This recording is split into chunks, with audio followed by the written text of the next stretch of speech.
Good morning and welcome to day number 2 here at the 2015 APB Antofagasta Bodyboard Festival. I'm Steve Action Jackson here with Teza McKenna, and we're just about ready to get things going for day 2 here. That's right, and what a day it's going to be, folks. An incredible day of high-octane action. You would have seen the highlights from yesterday, Steve. We had some pretty fun waves at a little reef break down the coastline called Badea, which is normally used for kids to learn to surf, but yesterday it was probably one of the only places that we could ride. Yeah, yesterday the conditions, big, heavy, out of control. It was determined that it was a little too dangerous to run here at Nilda Point. But you know what? Today it's a little bit more manageable. Still super heavy out there. You've got to watch this place. If you're not careful, it'll smack you in the teeth. Absolutely. There's a crazy section at the end called the Cracker, the Bone Cracker. And you wait till you see this thing, folks. It's pretty much at the end of the left-hander. And it's one of the most unforgiving pieces of reefs that I've ever seen in my life. And it is going to be death-defying, to say the least. It's going to be a real heart-in-the-mouth kind of a competition, this one, and it's going to take bodyboarding up to a whole new level, Steve. Yes, most definitely. So far this season, we've had a to 2015 pumping surf in Brazil at the Itacoatiara Pro. We continued with another massive swell here on the Pacific side in Arica, and now here we are at Nilda Point, and Nilda Point has been going off to the point where some of the top-level competitors have been questioning whether or not they can handle the conditions. Yeah. Yesterday, actually, we had a bit of a false start here. We got the first heat underway. Aaron Cabrera, of course, from the Canary Islands, that guy's a machine. He can just paddle out anywhere. He just paddled out like it was a walk in the park. But we had a couple of other competitors in that heat that mistimed the paddle out, and they got they effectively got pinballed around in the rocks down there. It was a pretty gnarly situation. It made everybody kind of really think about the whole concept. So we did. We had a meeting with the technical staff and the riders, and we decided to put the women and the Pro Junior on yesterday because the swell at the moment, folks, is on a slow decline. So it's going to become more manageable. Today, I'd say it's still probably about 6 to 8 feet out there and pumping. Yes, with the conditions we have out there, there's still going to be some people taking some cracks out there. So it's going to be an interesting show out there as guys are going to be battling it out, not only amongst themselves, but with this break as well. Nilda Point, no joke. Yeah, absolutely. And it's I guess what's happened, it's a moment in bodyboarding, folks. And we spoke about this quite a lot overnight. We all went out to dinner. We had a big talk about it. And after the first 2 contests at in Brazil, which had some incredibly big waves and some super heavy conditions. Arica, of course, is always spectacular and quite dangerous. And finishing off here with the South American Triple Crown here in Antofagasta at a place like Nilda Point. It's going to put bodyboarding into a position where this is going to be a very saleable sport.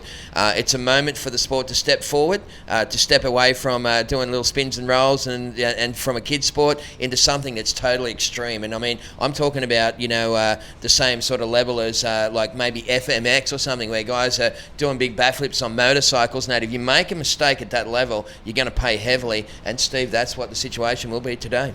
Yeah, so we're at a point where we're seeing the sport progress from not only performing high-performance technical maneuvers in critical sections, but now we're watching guys going to perform these technical maneuvers in waves of consequence.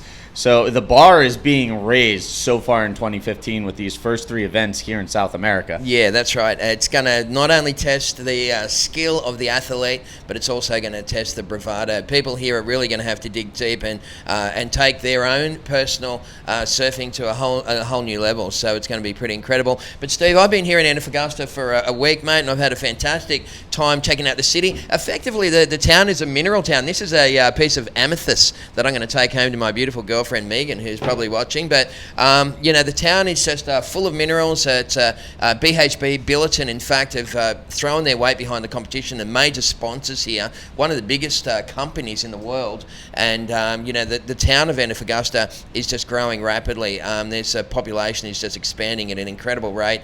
It's got many different faces to the city. And Steve, I've been out there checking stuff out, and we've been doing a whole bunch of episodes of exploring Antofagasta. Yeah, so we're going to queue up the first capsulette exploring Antofagasta with Teza McKenna. Yeah, let's check that out now.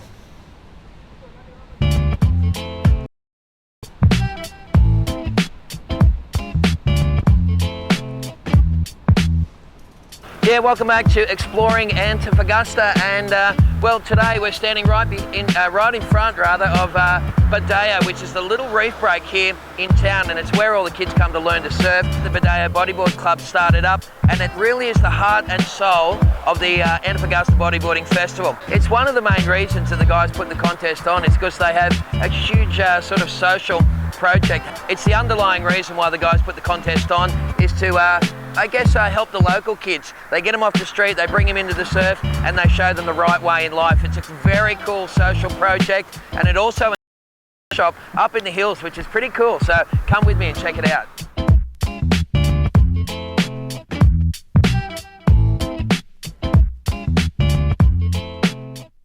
All right, and we're back here in the studio. They could see in a series of Exploring Antofagasta with Teza McKenna.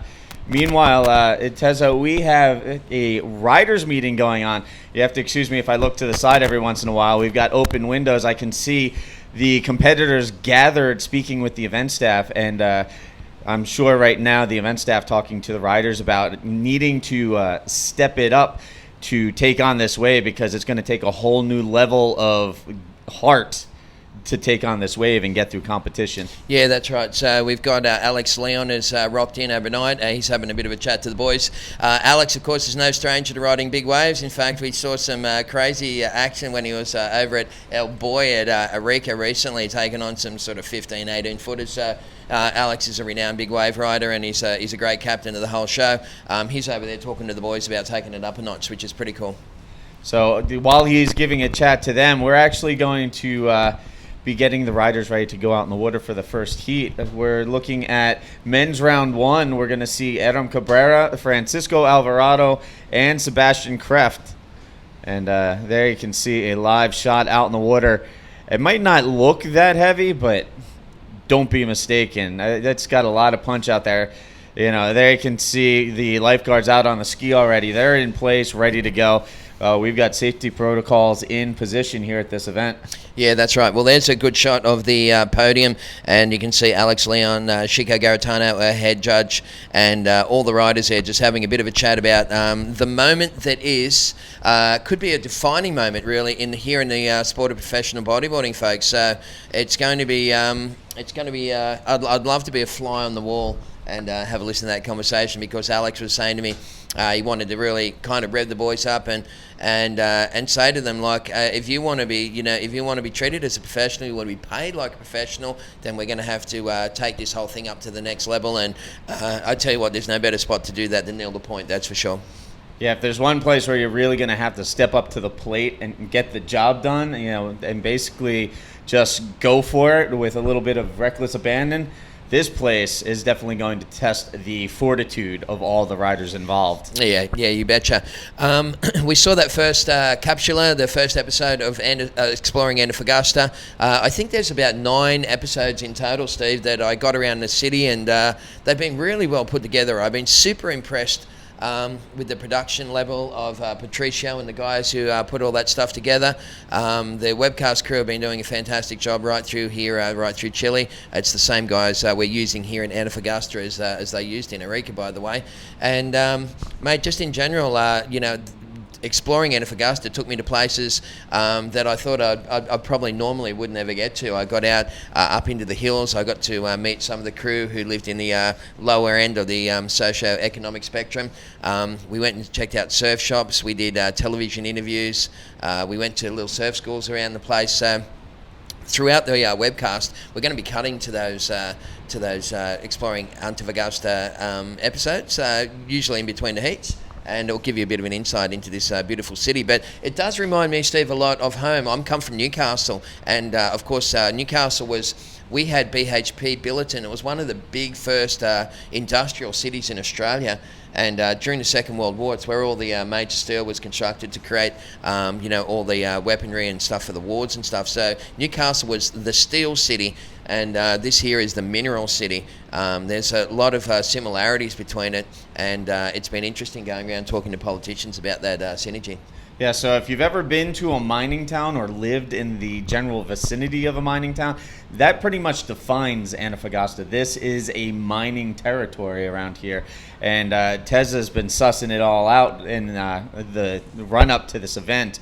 Now, real quick, tell us a little bit about that first capsulette with interacting with the school. Yeah, that's right. We went down to Badeo, and that's where we had the contest. You would have seen the highlight clip. Then you saw the capsule. Well, it's the same venue, except for yesterday. It was a much more extreme version of it, because the swell yesterday, I reckon, was probably pushing about 10 feet plus on the open beaches here. So around at Nilda, it was a good solid 6, maybe 7 feet. But on that day that we did the capsula, that was a typical day at Badeo, like, 2 feet, 1 to 2 feet. I guess this whole coastline here is so rugged and so barren and so battered by the oceans that it's just worn down. It reminds me of like a set of teeth that are worn down to the gums, and it's really interesting, but it's very unforgiving, and there's very few breaks in the reef. Well, right there at Badeo is a little pass in the reef. There's like a little bit of sand there. It's one of the only pieces of sand in town, apart from the Balneario, the little beaches that have been made by the local council. But yeah, so it's a spot where Arturo Soto, who is the promoter of the competition, years ago Arturo got a shopping trolley. He got some bodyboard, went down. He grabbed some kids from the local area, street kids effectively, and said, look, let's get you away from the bad stuff and take you bodyboarding. He found that little break in the reef. It was perfect for the kids to learn to surf, and so the story begins of Arturo Soto and his climb to fame, I guess, here in Chile. He was recently actually voted entrepreneurs for his social work, and today at 10 o'clock, in fact, Arturo and a whole bunch of people are going to be talking at the university to around about 600 kids. Yeah, so a true success story when you talk about Arturo Soto, the event promoter. You had mentioned you will be heading over to the university as well around 10 o'clock. What kind of information do you have about that? Yeah, I guess there's Arturo, myself, and another gentleman who'll be speaking, who has started up here in Chile, and it's basically aimed at buying bulk product like rice and bread and stuff like that. And what they do is they buy the gram containers, and they've got like dispensers and that. So what he's doing is he's challenging the standard procedure as far as the big shopping malls and stuff goes, and he's selling stuff from the distributors directly to the public. So, and he's not making a profit. It's a non-profit organisation.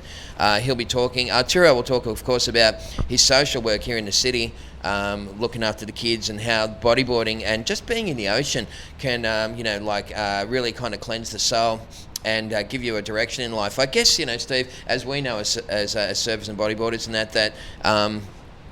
that going into the ocean can teach you a big form of respect, particularly on a day like today. And that respect that you learn from becoming an ocean user can then, in turn, become a form of self-respect and respect for others in your environment. So that's kind of the theme for the talk. I guess my part of it is the link between. It's going to be the link between Antofagasta and also my city of Newcastle, and also the fact that as far as the surfing industry goes, Australia is light years ahead of Chile, because these people have had their backs to the ocean. They don't realise that one of the greatest resources they have here in Chile is in fact the coastline. So they haven't really tapped into the waves around here. Are just unbelievable, folks. We've been driving around, seen so many uncrowded waves, haven't we, Steve? Every time we lift our head out the window. I've been joking around that you can't throw a stone without hitting a new empty open break around here. So yeah, it's just wave after wave around here. Something we saw yesterday while we were at Budeo, there's an outside break called Indovia-Lancia, and it was just reeling left-handers. It looked like Indonesia. Absolutely. And nobody was on it. And the funny thing is, if you did that, loosely translated, that means into violence. And that's pretty much what it's all about around here. So yeah, crazy coastline. Here's a nice shot of the waves here at Nilda. It's kind of a little, it's still got a bit of morning sickness. We're waiting for the offshore to really kick in and clean it up. The swell is definitely on the decline. And while we were just talking then, Steve, Alex Leon, our skipper, came along and put his hand up to the window, and he gave me the thumbs up. He said, we're on. It's game on for day number 1 of the 2015 Antofagasta Bodyboard Festival. All right, so it's about time for our boys to get ready to psych up, amp up, whatever they need to rise to the occasion and get ready to jump out there and throw down against their fellow competitors and the wave at Nilda Point. Yeah, that's right. Well, you can just see a nice little shot there of the crowd. A hush has fallen over the crowd here at Nilda because it's time to really, as we said earlier, time to dig deep and think about not just your skill level but your bravado. You need to really get your game face on when it comes to a venue like this. Steve, one of the hardest parts of the contest here is actually going to be getting in and getting out. Yeah, I only had a chance to briefly glimpse at where they were jumping out yesterday. And as you paddle out for the first heat, mistimed it, ended up on dry, exposed rock, and not exactly the place you want to end up. No, not at all. So we do have, we've got some of the... We couldn't have set ourselves up with a better safety plan. We've got 2 ambulances here on standby, ready to go with paramedics and all the whole bit. We actually have 2 jet skis, one in the water, one reserve. We've got first aid kits here. We've got a doctor on hand. So as far as duty of care goes from the association and from the local council, we couldn't have done better. In fact, we've got the Navy is also here every morning as part of the clearance, I guess, between Arturo and myself and Alex and all the players. We all meet together, and the Navy also gives us a little sign off on the whole thing as well. So we're pretty well set up for an extreme competition, folks. It's going to be an incredible day of action here at Antofagasta. So make sure you pull up a lounge chair, get your popcorn out, make yourself a cup of tea, and it's going to be a pretty cool day. Yeah, well, we have non-stop action lined up as we're going to get into round 1 of the men's today. What else can we expect from the rest of the schedule today? Well, I guess we're looking at doing round 1 and 2 of the competition. I spoke to Alex about, I guess, we don't have a lot of light here at the moment. It's winter. It's kind of like the shortest time of the year. It's almost, we'd be lucky to get 8 hours out of it. So I guess we're looking to start in the next 15 minutes. Heat time will be at least 25 minutes, possibly 30 minutes, to give the athletes a good opportunity to get out there and get those all-important 2 best waves. But we're looking to surf both rounds 1 and 2 of the men's division. Now, because it's only a smaller field here in Antofagasta, round number 2 has all the top seeds in it. So you're going to be watching the world's best bodyboarders in one of the most extreme locations on the planet here today. And keep in mind, we're talking about the shortened daylight hours because of winter. You also have to keep in mind here this year, the president of Chile opted not to observe daylight saving, so the sun comes up even later right now. So, yeah. That cuts into the daylight hours, definitely shortens our window to run heats. But again, as Tezo was saying, looking to get into rounds 1 and 2 of the men's, the top 16 we'll see in action in round 2. Yeah, that's right. We have, as you saw yesterday with the highlight clip, folks, we got Badeo to fall back on. It's quite a gnarly venue for some of the kids in the Pro Junior Division and also the women's. I guess some of the early rounds of the women's, surfing in these kind of conditions are pretty heavy. So predominantly we'll be surfing the men's out the front here. I guess once we get into the competition and the swell drops a little bit, everyone will be able to enjoy the venue. But for now, it's man versus ocean material. Yeah, and any of us who have ventured out in heavier surf know that Mother Nature has a way of keeping us all humble. We'll see if any of the pro riders get humbled today. We're in a bit of a fishbowl situation here, folks. You can see, I guess it's very misty in the background there as far as the webcast goes, but right behind us there, you'll be able to see waves rolling through at Nilda, but we've got ourselves into a little glass bubble here where we're perched right on the cliff, and it's almost like Good Morning America or the one of those breakfast TV shows where we're probably going to end up with people with signs saying "Hi, Mum," standing behind us, giving us a bit of a wave. But it's pretty cool. It's a cool setup, and mate, I'm really stoked to be working with promoters like Arturo and Glenn and his team from Badeo Bodyboard Club, who have a really strong awareness of not just a social awareness of trying to look after the people and trying to get some equality throughout the throughout the lifestyle here in Antofagasta, but also they're pretty environmentally aware as well. They got a truck down here on the first day, a bulldozer. They picked up all the concrete. The trucks just pull up here and just dump rubbish over the back there. So it's crazy. They don't realise the asset, one of the greatest assets that they have is their coastline. And we spoke about surf tourism and stuff before. So I guess that's my theme when we go to the university today, Steve, is talking about how in Australia, I've been working as a surf reporter for Australia's largest radio network for 27 years.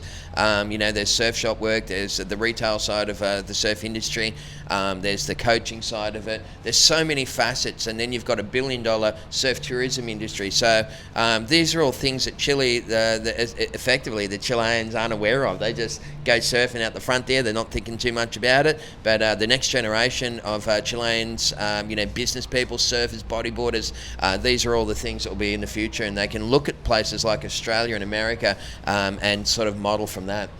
Yeah, and on the surf tourism end of things, the waves on offer here, really, if you don't mind throwing on a 3-2 or a 4-3 during the winter here, there's endless open lineups with zero crowds. Yeah.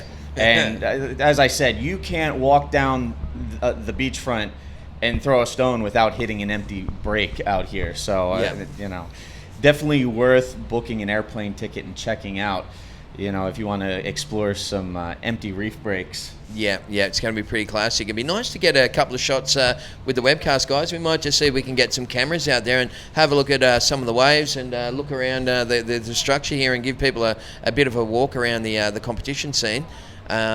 And also we've got Begonia is going to be coming in and having a talk to you, and also Alex Leon. We might get Alex in here and actually find out firsthand what he said to those guys at that meeting. It would have been pretty cool.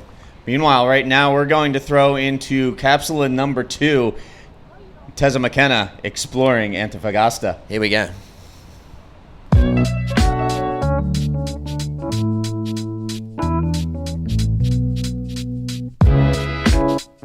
Well, as promised, we're up here in the hills of Poblacion, Chile, and it's a spectacular view straight over my shoulder there. But the reality, folks, is that this area around here is at the lower end of the socio-economic spectrum.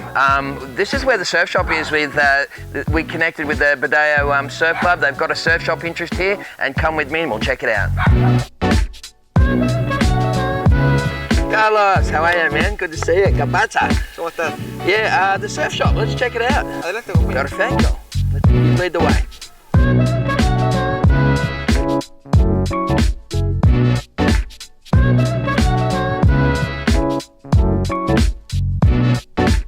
Carlos, what a cool little store, mate. Tell us about the background of the C&K Bodyboard store.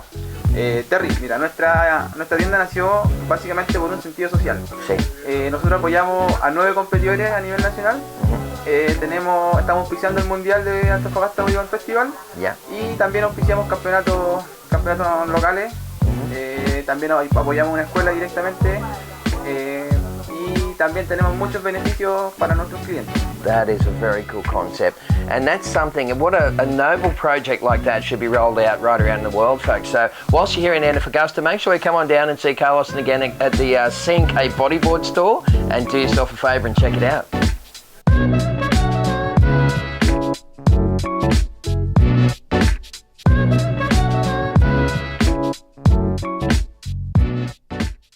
And there you have it, episode number 2 of Teza McKenna exploring Antofagasta. Tell us a little bit about that. That was cool. You saw the first capsula where we, went down to Badea. We talked about the little reef pass where the kids learn to surf and stuff.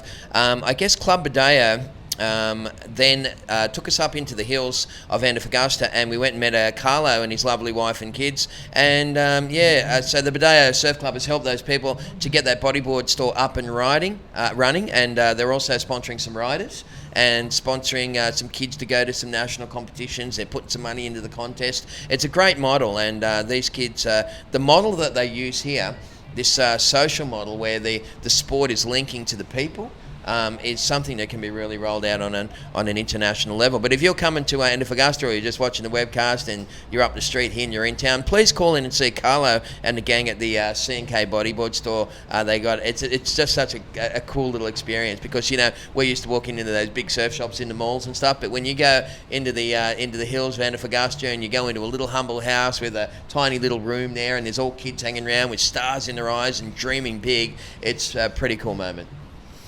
Yeah, so, a nice mom and pop situation set up there. Meanwhile, getting set up, hit the water, we're going to see these guys heading out into the water. In red, Aaron Cabrera from the Canary Islands will be joined by Francisco Alvarado in white and Sebastian Kreft, that man right there on your screen in the yellow jersey assignment. Yep. They're getting ready to start things off with Heat 1, Round 1.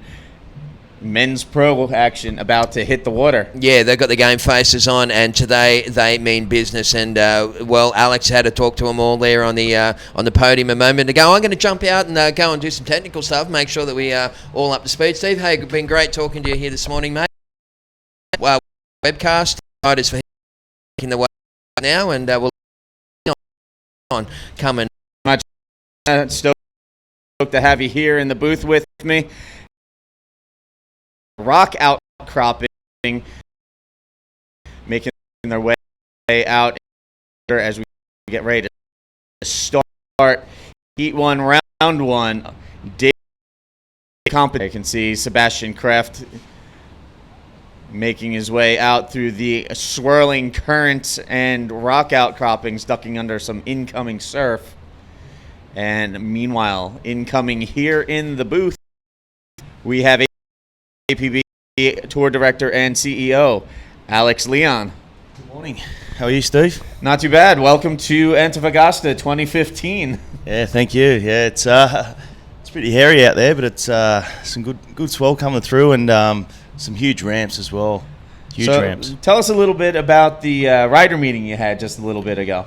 Yeah, we just spoke to the riders, and sort of a few of them were a bit edgy to not go in, and it's a bit hairy out there, but I just sort of spoke to them and said, we've had a good year this year, and this is sort of, you want to compete at the top level, you've got to be good in all conditions, and the major point here is, just obviously trying to expose our sport in the best light and the biggest waves, and it's an extreme sport, and I just asked the guys to get together and just go health leather out there and give it a nudge. All right, so it looks like your pep talk worked on the boys as we've got our first heat headed out in the water today. Yeah, first heat just about to start with Aaron Cabrera and Francisco Alvarado and Sebastian Kreft. Now give us conditions out there. How big is it? How heavy is it? It's in the sort of 6 to 10 foot range, and it's the swell's starting to die down a little bit. Since we've been here this morning, the wind's glassed off. It's really nice out there, the conditions, and the swell's just tapering off into the next couple of days. So, the high tides too, it's making it really sort of lumpy at the moment, the swell. But I think on the low tide later on today, we're going to see these conditions just sort of pan out a little bit better, and there'll be more ramps and more sections. We've already started to see some really good barrels out there. All right. Meanwhile, again, there you can see our riders making their way out. Not the easiest paddle out here at Nilda Point. No, there's a little bit of a keyhole there that you've got to try and jump out, and then you've got to try and make your way through. But it's just all about the timing, because there's a fair few lulls this morning, so it's just about the timing. Once you time that between those sets and you get out the back, it's sweet. All right, so again, just about ready to start off heat number 1 out in the water. We're going to see Aaron Cabrera from the Canary Islands in red, Francisco Alvarado in white, and in yellow, Sebastian Kreft. So these guys getting ready to start things off today, and we'll see what course the competition takes through the next 2 rounds of men's competition. Yeah, I just spoke to Amori, and he's amped. He can't wait to get out there, and he said it was a great call, and he said that him and the boys were pretty amped to get out there. There's huge sections, and let's put the show on. All right, so again, there you can see live view of our riders heading out to the lineup. You can see in red Aaron Cabrera and in yellow Sebastian Kreft as they are just about out to the lineup. It seems like there's a lot of swirling current on the inside, makes it a little different. A little texture, a little morning sickness as it's show out in the water today as we get ready to jump into men's competition, rounds 1 and 2 here at the Antofagasta Bodyboard Festival 2015 at Nilda Point. Yeah, it might be a little bit slow these first couple of heats, but I'm sure we're going to see some huge ramps today and a couple of big barrels get ridden. Especially with this dying swell, it's going to probably by this afternoon there'll be a lot more rideable waves. We see all the girls competitors. Looks like they'll be having a lay day today. Well, the girls battling it out. Round 1 yesterday, we got through the first couple of women's heats. It was basically a trial round yesterday, but some solid performances from the girls. Just give me a moment to pull up my women's. We can take a look in the first heat of women's action yesterday. It was Teresa Almeida taking the win.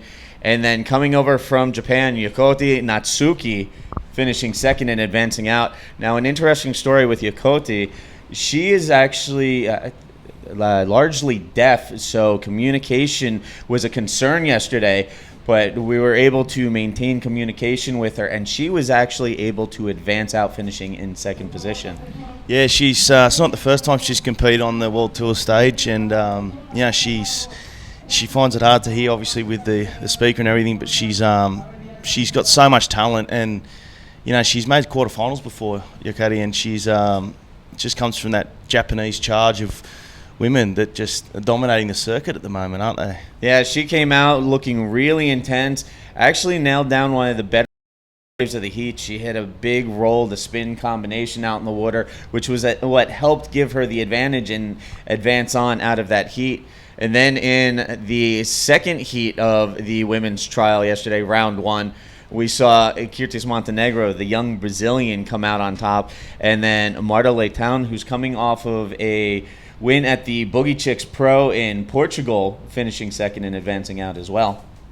So that was a quick rundown of the women's action that we saw yesterday.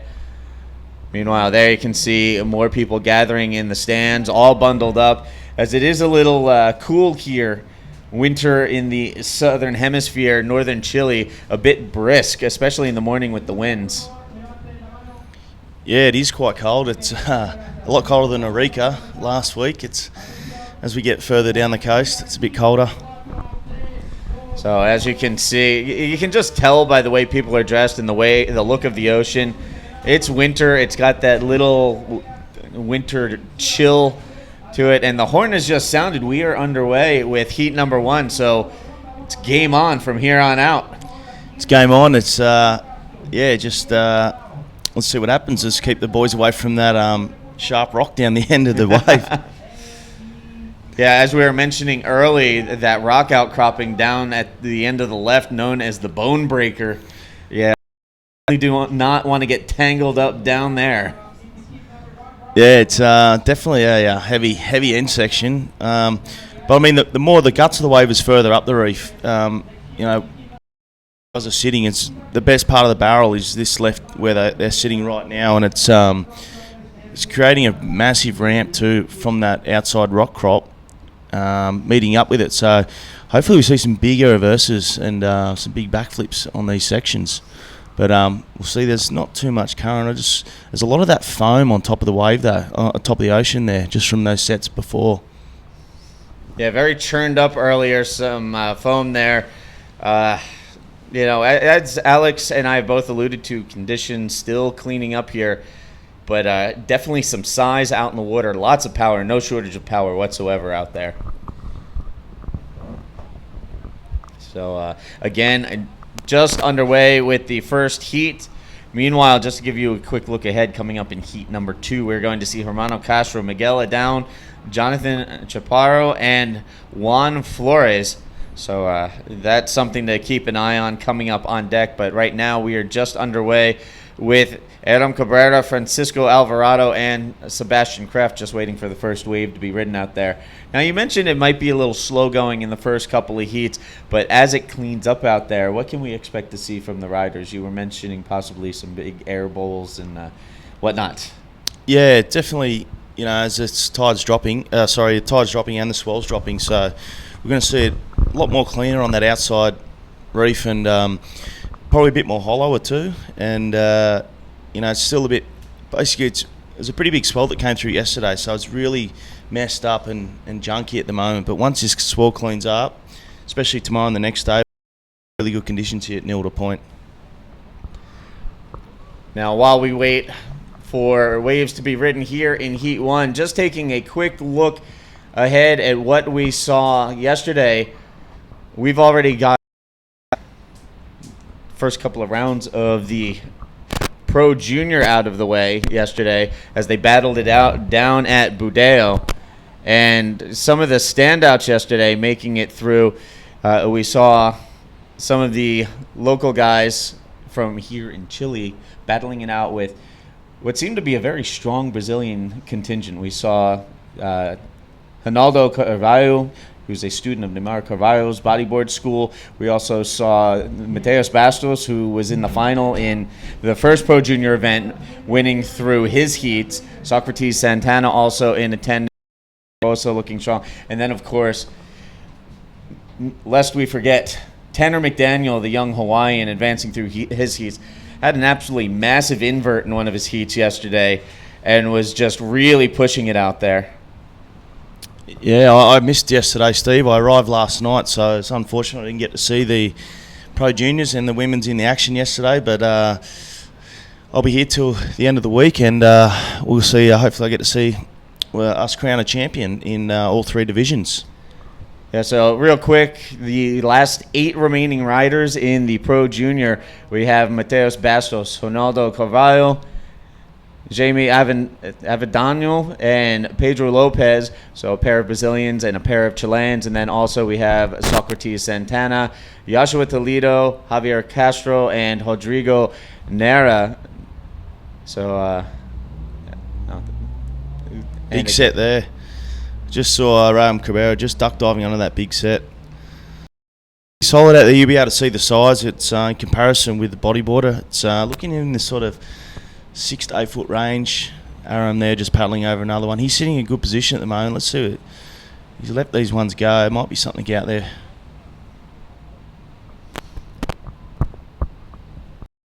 All right, so again, just underway with heat number 1. There you can see Adam Cabrera waiting for his opportunity to get on the board here in heat 1, round 1 of men's competition here on day 2 at the 2015 APB Antofagasta Bodyboard Festival at Nilda Point. And real quick, just wanted to touch on the men's rankings after event number 2 in Arica. Amaury Laverne finishing second in that amazing final against Jared Houston. Yeah, incredible final that was. One of the best comebacks I've ever seen, actually.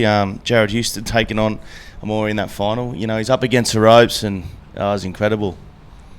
And here we have Aram taking a look at that one. He's going to let that one go on by. But just to touch back on that, after that stellar performance by Jared Houston coming back to defeat Maz in that final, Jared Houston moves up to tie Ori Valadown for second in the point standings. So a pretty tight points race after the first 2 events. As we get through this event, we should start to see a little bit more separation in the point standings. And just to touch on riders a little further down the line coming into this event, Diego Cabrera, who is here at this event, ranked 4th. Pierre-Louis Costas, the 2011 world champion, currently tied for 5th with Brazilian Sergio Luiz and South African Ian Campbell. And then rounding out the top 8, Zé Otávio and Antonio Cardoso, the Brazilian, and the Portuguese rider. And Kalani Latanzi, the big wave Hellman from Brazil, currently at number 10. Yeah, and I'm interested to see Kalani out here today. You know, this conditioned suit Kalani, he'll be a dark horse out here for sure, especially after what we've seen with him the last 12 months, you know, in Mexico and in Hawaii, and then again in Chile, and also Itacoatiara in Brazil. You know, incredible performance there, and, you know, Kalani's definitely, you know, he's not afraid of big waves, that's for sure. Now, during the morning show, Teza and I were talking about the waves you were chasing at El Buoy during that massive swell in Arica. Kalani was out there body surfing El Buoy. Yeah, he was. He was body surfing out there, and it was pretty big. It was probably 10 to 15 foot, and, you know, I don't know how he does it. He was getting in there too. He was taking off, and he was getting tubed on the shoulder, and he was going hard. It was good to see. So Kalani Latanzi, these bigger, heavier conditions play right into his. I believe this is the deciding factor for him to continue on the tour this year. He saw an opportunity to compete in big, heavy surf after Itacoatiara at Arica and now here at Nilda Point. So Kalani Latanzi taking advantage of the excellent conditions we've been faced with for the first 3 events of the year here in South America. Yeah, so we got 22 minutes remaining in this heat. We just I'm still yet to get a score on the board, and same with Francisco and Sebastian. So a bit of a slow start here, but let's hopefully some action comes through in a minute. We saw Aram just paddling for one now. Meanwhile, there you can see fans, photographers at the cliff's edge watching over the action out in the water. And more waves rolling through. As you said, it looks like it's cleaning up. And I know the swell is on the decrease, but it seems to be a little bit more consistent now as it's cleaning up out. It's going to be, like I said earlier, it's going to be a bit slow to start with, but we're running out of time, so we've sort of had to get the first round started, and so we can finish in good conditions. And hopefully in the next couple of heats, we're going to start to see a bit more action. Now, as opposed to the first two events where we had a full 10-day window, we have a 6-day window here. Divisions to run through, so no shortage of bodyboarding action today and for the remainder of the contest window, as we're looking at full days every day. Yeah, that's right. Whether we head back to Badeo, later on during this waiting period to finish the women's and the Pro Junior off, or we finish it off here, not sure. We'll have to wait and see how this swell looks tomorrow out the front here at Nilda Point. But to me, it looks like, with the forecast, the next couple of days are going to be really good. So there you have it from the tour director, Alex Leon. Looking pretty good condition-wise, no shortage of action. And, so it'll be an interesting show, to say the least.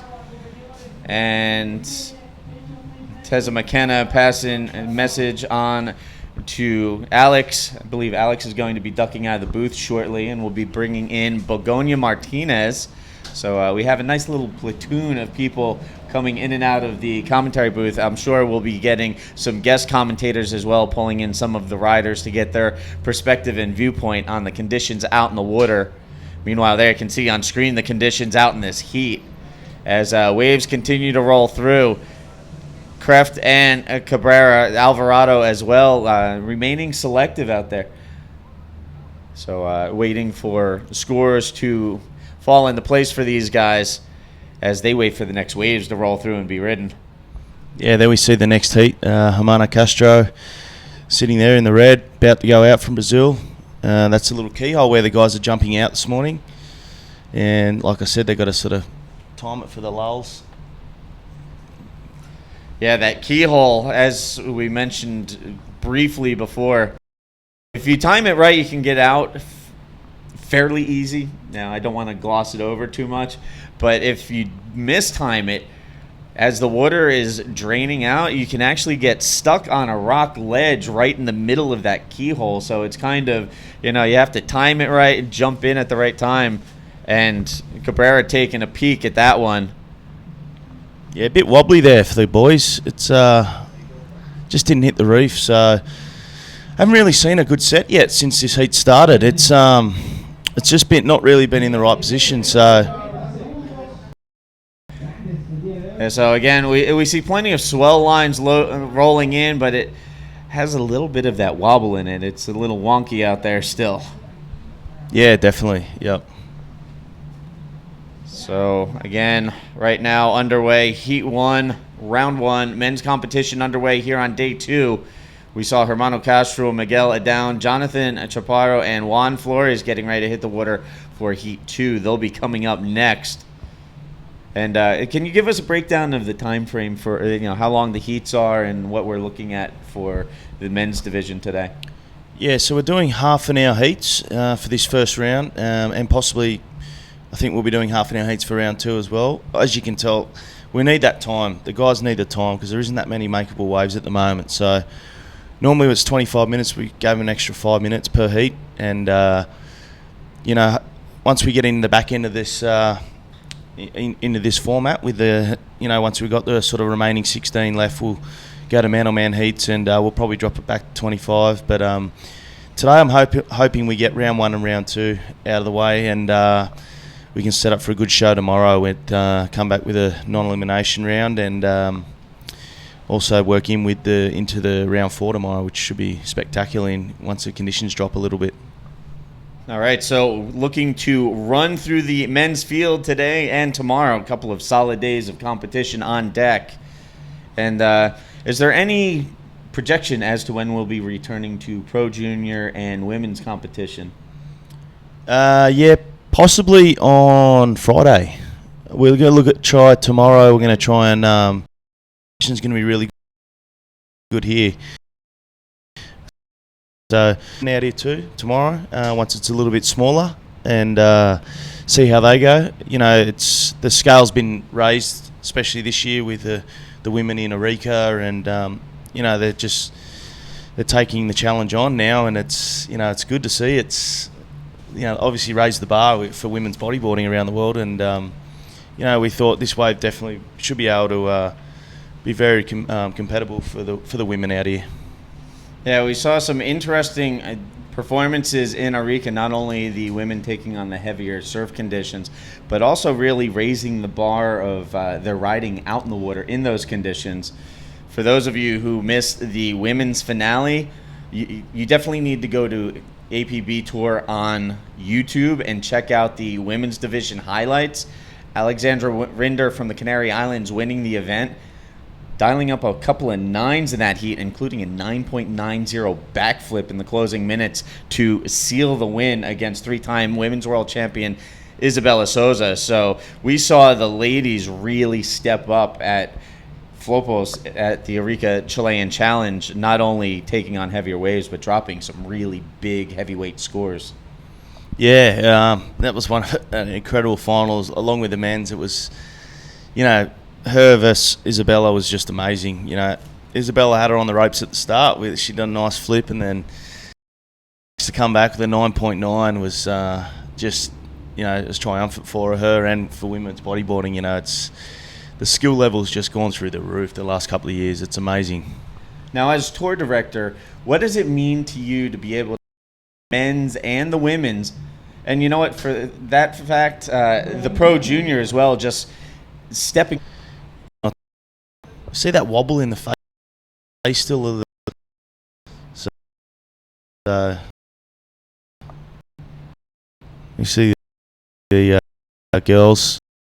Formerly from Brazil, now residing full-time in the United States, breaking out the cameras, getting some photo footage of what's going on out in the water. A little historic preservation, I guess you could say, going on out there right now. Yeah, definitely. It's I think there's a lot of people taking photos all up and down the beach, down the coast with this swell. This swell came off the back of Tahiti. We saw the swell, across the internet. That swell that hit Chopu in Tahiti was, so big, 15 to 20 foot. Some amazing rides got ridden there, and some huge wipeouts as well. But actually the same swell energy that's come a few days later. So it's obviously you can tell it's packing a powerful punch. Yes, the Pacific Ocean never short on energy, and these long-distance south swells, pretty heavy. Meanwhile, that one looking pretty heavy as Cabrera took a peek at that and decided to opt out. That thing just reeled off. Yeah, that thing was a solid barrel, wasn't it? In the wrong spot. He's just paddling over top of that one. That's 10 foot. That's big. Meanwhile, there you can see three of the sport's top riders. The current world number one defending two-time world champ, Marie Laverne, with 2011 world champ PLC, and Jared Houston from South Africa. We're looking at the cream of the crop right there, and they're watching intently the action out in the water. Yeah, later on today, they're like I said earlier, Amori's amped to get out there. He saw some big ramps, and he was frothing this morning. So, as they watch on, hopefully we'll see those guys go to the moon later on today. Well, as we've seen so far here in 2015, Maz picking up where he left off last year after winning the world title. And he's been like a shark that smells blood in the water. He's just been going after everybody so far this season, chomping at the bit to get out in the water here at Nilda and continue what you guys have been calling a bit of a freight train so far this year. Yeah, the Amori freight train. It's been just steaming right through events, hasn't he? He's just, I thought, as soon as he got those first two waves and had Jerry in combo land, I thought, oh, he's, it's here he goes again. But Jerry's just managed to get back, and yeah. Well, an interesting fact about Amaury Laverne that was passed on to me by Craig Haddon at the APB is up until that finals loss against Jared Houston, that was the first time in APB competition that Maz had lost this year. He had won 11 straight heats, and dating back to Sintra last year, he's won 17 of his last 20 heats. That's a tough order for anybody who's going up against the defending world champion. Yeah, definitely. Unbelievable. So right now, I believe you're being called out of the booth. Meanwhile, getting called into this one, Cabrera takes off on this left-hander, looking for a section, hits the big looping roll off the closeout section, and looks like he got eaten up in that whitewater explosion. There you can see he comes up and collects his board, takes a quick look back. So critical section there, pretty heavy-looking wave out there for Cabrera, but he does get on the board with that wave. Yeah, just a little. It was a nice roll. He punched through it, but it was just the landing. It was it all sort of engulfed him. All that, both sections came together, and just unlucky there for Oren. But yeah, like I said, mate, I got to jump out. But Begonio come in and replace me, and I'll be back in later on. All right, Alex, have a great day, and good luck handling all of your tasks today. We'll talk to you later. Meanwhile, we're going to throw into a quick replay of that last wave from Erdem Cabrera. So check this out, the ABF replay. Erdem on the left-hander, eyes up the section, goes up, punches the roll through. With both whitewater sections converging, he eventually got caught up out there. There you can see the ski out there and that exposed rock section down there. Kind of reminds me of the old Dark Shadows. Not so much the Johnny Depp movie version. But if you've ever seen the old television series Dark Shadows, just the waves crashing on the jagged rocks at Shore's Edge, that's pretty much what Nilda Point looks like. And in the morning, when it's gray and windy, it definitely looks like something out of an old Gothic soap opera here.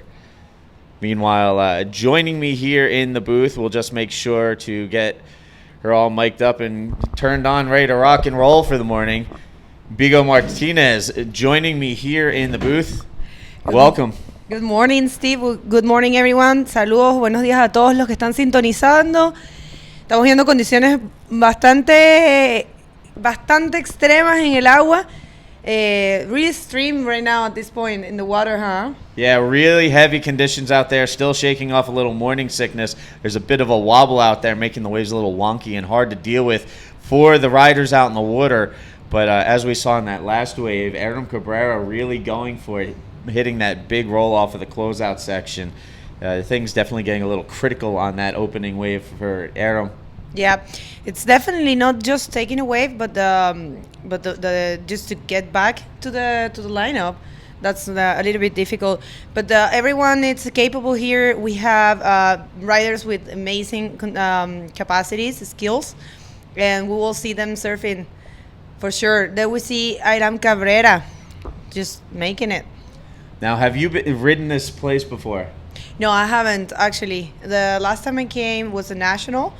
And it was a little bit smaller, very good conditions, and we saw such a show. You know, we saw guys.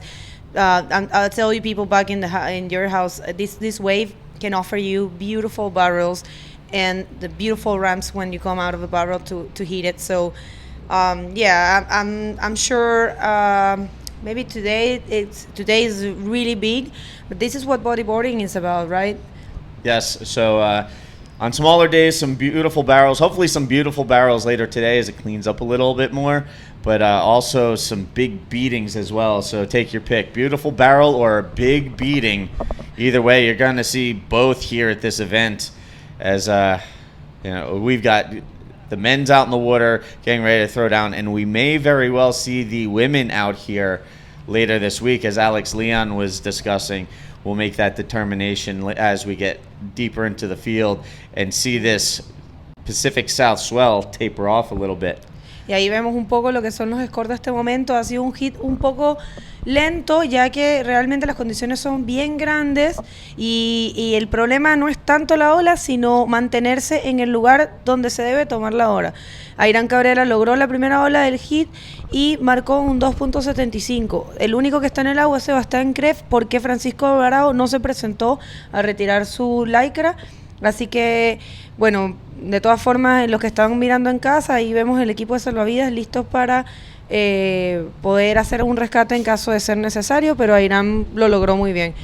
Yeah, I was just saying that we don't have Francisco Alvarado on the heat. He didn't show, and so far there's only one way from Airán Cabrera. So again, right now, Cabrera sitting on a 2.75. Went for the critical roll, but those two converging whitewater sections just ate him up. And some tough maneuvering out there. Meanwhile, on the ski, we can see our water patrol, all kinds of safety protocols in effect for this event. We've got the guards on the skis. We've got 2 ambulances on standby. We have medics, first aid, the whole 9 yards. And as Terry McKenna was saying earlier, we actually have the Chilean Navy here overseeing things. Chilean Navy, it's always very supportive with this kind of events. So yeah, I mean, I think we all cover up with those with assistance, and it's gonna be great. I think throughout the day we're gonna see a great show.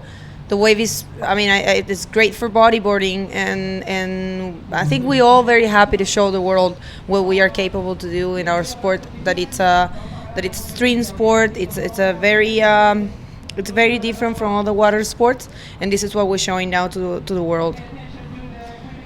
Para toda la gente que quiera mandar un saludito, ya saben, me escriben por Facebook y con gusto los saludo por aquí a través del webcast del Antofagasta Bodyboard Festival. Y saludos, por supuesto, a mi hermoso novio que está viendo en estos momentos el webcast. Yubi, te amo. We see some crazy waves in there, huh? Yeah, like I mentioned earlier, no shortage of waves rolling through. Really a matter of picking and choosing, as some of them have a little bit of a bump on the face, a little bit of a wobble, and then you see waves like this where it just shuts down and sections off, and it's just, you know, really heavy out there. I really don't know how else to put it. It's just heavy. Definitely Chile, it's a heavy venue, huh? In general terms, all the waves here, we always have swells. The waves are always like rock reef or point breaks, and it's heavy to compete here. It's a big risk-reward factor here in northern Chile. You can score some amazing waves, but you can also cop some serious, you know, ragdolling out in the water if you're not careful. The power of the Pacific, the jagged coastline of northern Chile, play into your benefit to book a plane ticket and come explore the waves here, but you have to expect to leave a little skin on the reef every once in a while. We see there. It seems like competitors are coming back to the competitor area. They're not. They're seems like, right. We're gonna see what's going on in there. Hopefully, we get an update. They're actually coming back from the shore. Yeah, so we'll see if we can get a situation update on that. Again, we could see the riders talking with the members of the Navy Edge as well as one of the lifeguards. Bueno, para todos los que están mirando en casa, vemos que los competidores que estaban abajo en la entrada del canal se regresaron, los 4 competidores, y están ahora mismo, los podemos ver desde nuestras ventanas, están tratando de conversar con el staff y los jueces, porque parece que las condiciones están bastante extremas. Y ahí están enfocando a Miguel Adao, uno de los competidores que iba a entrar, justo con Kevin Torres de Arica. Creo que van a tener una conversación. It looks like they're going to have a conversation with the staff. Meanwhile, out in the water, Sebastian and Aram both paddling for the horizons. It looks like a set rolling in. And we'll see what we have going on there. Anyways, there's still some time left. There we see the competitors are actually on the how do you call that? The beach marshal area. They're giving back the shirts. It looks like they don't want to go in there. These guys are locals. We have right there on the red jersey, giving back the jersey. Oh no, that will be mi hermano Castro from Brazil. Miguel Adao, he stayed. He hasn't give back the jersey. Jonathan Chaparro and Juan Flores, those guys are from here. So it looks like something's going on in there. Yeah, we'll wait to get an official update on that, as we saw a few of the riders returning to the beach marshal area and taking off their jerseys. That we were expecting to see them on deck. Meanwhile, watching the riders out in the water, Cabrera and Kreft. Sebastian Kreft is a local guy. He usually rides La Cúpula, which is the first venue. I mean, the two, all the times that we have during the competition has been in La Cúpula. It looks like he's leaving the competitors, the area. Yeah, it looks like Kreft jumping on the rescue sled and getting from the lifeguards. Meanwhile, Cabrera paddling as well. 30 seconds to end this heat, and we're going to see what is it going to be for the next heat. Again, coming up in the next heat, we're supposed to see Hermano Castro, Miguel Adao, Jonathan Chaparro, and Juan Flores. But again, we saw them returning to the beach marshals area and just waiting for an official update as they count down the last 5 seconds of the heat out in the water. Well, I'm sure it's going to be sorted out. Anytime the competitors have an inquiry, they can just come and talk with the staff, and everything can be sorted out. I'm sure of it. Meanwhile, Steve Action Jackson, Begoña Martinez, right here. Holding it down on the commentary, and it looks like we have Teza McKenna and Alex Leon both headed our way. We'll see if we can get a situation update from these gentlemen. And into the booth they come. We'll see if we can get an official ruling on what's going on out there. All right, and we have been given official word. We are going mobile once again, and we'll be down to Badeo. Some more negotiable conditions, I guess, down that way. As we saw Cabrera and Kreft struggling out in the water. It's just some really heavy conditions, really difficult to negotiate out there. So we will be going mobile. Para todos los que están viendo, nos cambiamos a Budeo, señores, porque sí, definitivamente estaba muy difícil competir en estas condiciones. Realmente era prácticamente imposible, porque igual veíamos a un rider de una calidad mundial como es Hiram Cabrera y no completar una maniobra. Realmente nos da la impresión y que los competidores mismos no quisieron entrar al agua del segundo hit. Todos los competidores conversaron con el staff y se decidió que nos vamos a Budeo otra vez, señores, por el día de hoy. All right, and there you can see riders jumping onto the rescue sled of the lifeguards. They'll be making their way back in as we get set to transition to mobile mode and head down to Badeo, where we competed yesterday. Again, nil to point. Not favor at the moment, so we're going to relocate down to Badeo for round 1 men, 4 heats of Pro Junior, and 4 heats of women. Stay tuned for highlights. As we make our way out the booth, we will catch up with you in just a little bit. So right now, Steve Action Jackson, Bigo Martinez, we're going to sign off here at Nil to Point and make our way down the beach a little bit to the break known as Budeo. We'll see you guys later. Woohoo!